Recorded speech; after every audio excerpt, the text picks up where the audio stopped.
Hello বন্ধুরা, তো দেখো কলার মুচি ছাড়াচ্ছি। তো সবাইকে শুভ দুপুরের শুভেচ্ছা জানালাম। তো দেখো মুচিটা ছাড়িয়ে, আর এই যে দেখো এইটুকুই বার হয়েছে দেখো।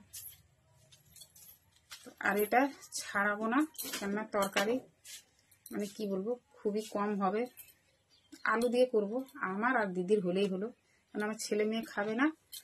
আর দেখো কলা, দেখো কতগুলা কলা বার হয়েছে, দেখেছো? এই যে কত কলা নষ্ট হয়ে গেল। আর দেখো বন্ধুরা, তোমাদেরকে আর একটা জিনিস দেখাই। এটা কি, কে কে চিনো বন্ধুরা বলবে আমাকে, আমি বললাম না। তো এটাও দিয়েছে আমার পাশের বাড়ির দিদি। তো আমার তো খুবই ভয় লাগছে, এটা আমি কাটবো কি করে। ওকে বলেছিলাম কাটতে, ও ধান কাটতে চলে গেল।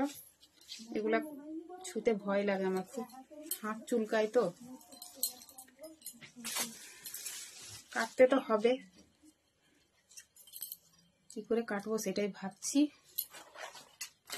হাতের মধ্যে ক্যারি ঢুকিয়ে তারপর কাটবো, এমনি ছুবো না। তো জানি না, দিদি তো বললো যে এটা চুলকাবে না, আলাদা, কিন্তু আমার ভয় লাগছে বন্ধুরা। আর এই যে কচি কলা গোলা কি করব বন্ধুরা বলবে তো আমাকে। এগুলো খাওয়া হবে কি হবে না জানি না, এগুলো রেখে দিলাম। তোমরা যদি কেউ জানো বন্ধুরা তো আমাকে কমেন্টে জানাবে। কেননা অনেকগুলা দেখো কলা বার হয়েছে। এই যে আমার হাতে মানে অতটা তুলতে পারবো না, দেখো এখানে আছে এতটা কলা। আর এই যে একদম কচি কচি দেখো, সবাই মানে মানে ফুল থেকে বেরিয়েছিল দেখো। তো এগুলো এখন আমি রেখে দিচ্ছি, তোমরা বলবে কেউ জানলে। আর এটা এখন করব।